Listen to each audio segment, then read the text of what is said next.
Hello friends, welcome to our channel. तो आज हम देखेंगे बिहार दरोगा के कुछ अति महत्वपूर्ण प्रश्नों के बारे में, जिसे हमने रहमान सर के धमाकेदार प्रैक्टिस सेट के बुक से लिया है। तो ये जो फ्रेंड्स आपका बुक है रहमान सर का, ये फ्रेंड्स आप ऑनलाइन भी आप इसे बाई कर सकते हैं या आप मार्केट से भी इसे बाई कर सकते हैं। तो इसका प्राइस फ्रेंड्स लगभग आपके 245 रुपीज़ के आसपास है। तो देखिए, मैं आपसे यही सलाह दूंगा मैं आपको कि अगर आप हमारे चैनल को सब्सक्राइब करके हमारे चैनल के साथ जुड़ जाते हैं तो हमारे चैनल पे डेली रहमान सर का प्रैक्टिस सेट आज से ही शुरू हो गया है और आपका एग्ज़ाम है 26 दिसंबर को। तो उससे पहले हमारे चैनल पे डेली रोज़ दो दो प्रैक्टिस सेट अपलोड होंगे। तो अगर आप हमें सपोर्ट करते हैं तो हम आपके लिए इतना तो कर ही सकते हैं। तो देखिए, मैं आपसे बस यही कहूँगा कि आपको इस बुक को ख़रीदने की अलग से कोई ज़रूरत नहीं है। बहुत सारे आपके जो चैनल्स हैं उस पर आपकी जो रहमान सर की बुक है तो उनकी तैयारी कराई जा रही है। तो हमारे चैनल पे भी आज से शुरू हो रही है। तो हम हर एक प्रैक्टिस सेट में आपके लगभग 25 टू आपके 50 क्वेश्चन लेकर चलेंगे। तो चलिए बिना समय गवाए हुए अपने वीडियो को स्टार्ट करते हैं। तो फर्स्ट क्वेश्चन हमारा बनता है कि निम्नलिखित में से कौन सक्रिय ज्वालामुखी नहीं है। ऑप्शन नंबर बी आपका राइट आंसर हो जाएगा किलिमंजारो। तो देखिए फ्रेंड्स, यहाँ से आपके एक और क्वेश्चन पूछे जाते हैं एग्जाम में कि अफ्रीका महाद्वीप का सबसे ऊंचा ज्वालामुखी पर्वत का नाम अगर पूछे तो आप लिखिएगा माउंट किलिमंजारो। ठीक है, माउंट किलिमंजारो वही आपका सक्रिय ज्वालामुखी भी है और अफ्रीका महाद्वीप का सबसे ऊंचा ज्वालामुखी पर्वत भी है। तो चलिए बढ़ते अपने नेक्स्ट क्वेश्चन की ओर। राष्ट्रपति द्वारा जारी एक अध्यादेश संसद के सत्र शुरू होने के बाद कितने समय तक रखा जाना आवश्यक है। ऑप्शन बी यहाँ पे आपका राइट आंसर रहेगा 6 सप्ताह तक। फ्रेंड्स, जैसे कि आपको पता है कि हम इस वीडियो में केवल आपके रहमान सर के बुक से ही क्वेश्चन को लेके चल रहे हैं और हम उन सारे प्रश्नों की इसमें तैयारी नहीं करवा रहे हैं। हम केवल उन्हीं प्रश्नों को टच कर रहे हैं जो कि आपके exam of point of view से बहुत ही ज़्यादा यानी कि मोस्ट इंपॉर्टेंट हैं, जिनको आपके एग्जाम में आने की चांसेस पूरी है। तो बस केवल आप हमारे प्रैक्टिस सेट को कर लेते हैं, डेली प्रैक्टिस सेट करते हैं, तो आपको ज़्यादा दिक्कत नहीं आएगी एग्जाम क्रैश करने में। तो चलिए बढ़ते हैं अपने अगले प्रश्न की ओर। भारत के राष्ट्रपति की मर्जी तक निम्नलिखित में से कौन अपने पद पर रह सकता है। ऑप्शन सी आपका राइट आंसर होगा राज्यपाल। और एक पॉइंट आप नोट कर लीजिएगा कि राज्यपाल की जो नियुक्ति होती है 5 वर्षों के लिए तो वो आपके राष्ट्रपति के द्वारा ही की जाती है। ये भी क्वेश्चन आपके एग्जाम में पूछा जा सकता है, आप इसे नोट कर लीजिएगा। तो चलिए बढ़ते हैं अपने अगले प्रश्न की ओर। गडकरी विद्रोह 1844 में हुआ था, इसका केंद्र कहाँ था। ऑप्शन बी आपका राइट आंसर हो जाएगा कोल्हापुर में, जो कि कहाँ है तो महाराष्ट्र में स्थित है। चलिए बढ़ते हैं अपने अगले प्रश्न की ओर। भारत पर आक्रमण करने वाला किस ईरानी शासक को ईरान का नेपोलियन कहा जाता है। ऑप्शन डी आपका राइट आंसर हो जाएगा नादिर शाह को। अगला प्रश्न देखते हैं। मराठा साम्राज्य का अंतिम पेशवा कौन था। ऑप्शन सी आपका राइट आंसर हो जाएगा बाजीराव। अगला प्रश्न देखते हैं। निम्न में से किस शासक का काल संगमरमर का काल कहलाता है। ऑप्शन बी आपका राइट आंसर हो जाएगा शाहजहां का। अगला प्रश्न देखते हैं। लोकसभा के समय से पूर्व भंग करने का अधिकार किसके पास है। ऑप्शन ए आपका राइट आंसर हो जाएगा राष्ट्रपति के पास। आई होप गाइज कि सारे क्वेश्चन आपको इजी ही लग रहे होंगे। तो ये हमारा प्रैक्टिस सेट 1 था, इसीलिए हमने इजी लेवल से स्टार्ट किया है और आपको टफ लेवल तक हम ही लेकर जाएंगे। तो चलिए बढ़ते हैं अगले प्रश्न की ओर कि सर्वोच्च न्यायालय कितने प्रकार का रिट जारी करता है। ऑप्शन सी आपका राइट आंसर हो जाएगा 5 प्रकार का।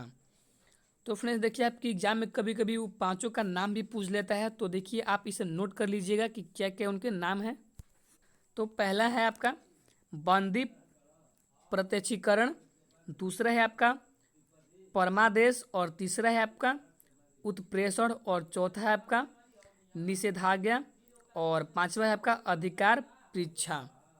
तो चलिए बढ़ते हैं अगले प्रश्न की ओर। गोपद ब्राह्मण किस वेद से संबंधित है। ऑप्शन ए यहाँ पे आपका राइट आंसर हो जाएगा, अर्थवेद से संबंधित है, अथर्ववेद से संबंधित है। कौन? तो गोपद ब्राह्मण। अगला प्रश्न देखते हैं, किस राज्य को देवभूमि भी कहा जाता है? ऑप्शन डी आपका राइट आंसर हो जाएगा, उत्तराखंड को देवभूमि, सॉरी, आपके उत्तराखंड राज्य को देवभूमि भी कहा जाता है। अगला प्रश्न देखते हैं, किस रक्त वर्ग में कोई एंटीबॉडी नहीं होता है? ऑप्शन सी आपका राइट आंसर हो जाएगा, ए बी ब्लड ग्रुप में आपका कोई एंटीबॉडी नहीं होता है। अगला प्रश्न देखते हैं, one life is not enough किसकी आत्मकथा का शीर्षक है? ऑप्शन ए आपका राइट आंसर हो जाएगा, नटवर सिंह। अगला प्रश्न है हमारा कि east India company of him किस देश को भेज दी थी? ऑप्शन ए राइट हो जाएगा, चीन को। तो फ्रेंड्स, आप यही सोच रहे होंगे कि मैं इतना इजी लेवल का क्वेश्चन आपको क्यों सॉल्व करवा रहा हूँ। तो देखिए, ये आपका प्रैक्टिस सेट अभी 1 है। जैसे जैसे आप प्रैक्टिस सेट का लेवल आपका बढ़ाऊंगा वैसे से आपके क्वेश्चन भी टफ होते जाएंगे। तो चलिए बढ़ते हैं अगले प्रश्न की ओर। यूरोप में कागज बनाने का पहला कारखाना कहाँ खोला गया था? ऑप्शन बी आपका राइट आंसर हो जाएगा, जर्मनी में। और अगर आप कीजिए मैं क्वेश्चन पूछें कि कागज का आविष्कार पहले कहाँ हुआ था, तो आप टिक करिए चीन में। कहाँ पे? तो आप टिक करेगा चीन में। देखिए, कागज का सबसे पहला कारखाना खोला गया था आपका जर्मनी में, और कागज का सबसे पहले आविष्कार हुआ था आपके चीन में। तो चलिए बढ़ते हैं अपने अगले प्रश्न की ओर। सुंदरवन क्षेत्र में कौन सी मिट्टी सबसे अधिक पाई जाती है?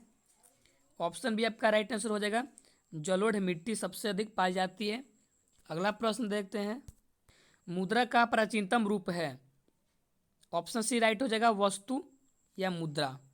अगला प्रश्न देखते हैं, संस्कृत के 4 अध्याय के लेखक कौन हैं? ऑप्शन ए आपका राइट आंसर हो जाएगा, रामधारी सिंह दिनकर।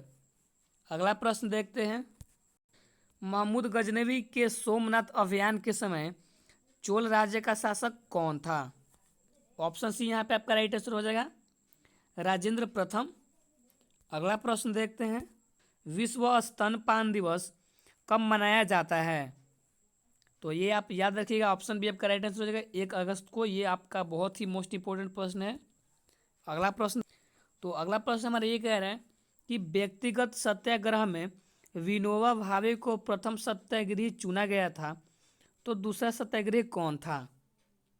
ऑप्शन बी यहाँ पे आपका राइट आंसर हो जाएगा, पंडित जवाहरलाल नेहरू थे। अगला प्रश्न देखते हैं, अमजद अली खां किस वाद्ययंत्र से संबंधित है? ऑप्शन ए आपका राइट आंसर हो जाएगा, सरोद से। अगला प्रश्न देखते हैं, 1927 की बटलर कमेटी का उद्देश्य था? ऑप्शन डी यहाँ पे आपका राइट आंसर हो जाएगा, भारतीय सरकार तथा देशी राज्यों के बीच संबंधों का सुधारना।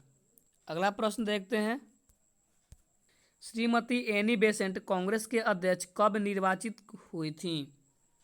ऑप्शन ए यहाँ पे आपका राइट आंसर हो जाएगा, कलकत्ता अधिवेशन के समय 1917 में। अगला प्रश्न देखते हैं, ब्लड कैंसर को आमतौर पर किस नाम से जाना जाता है?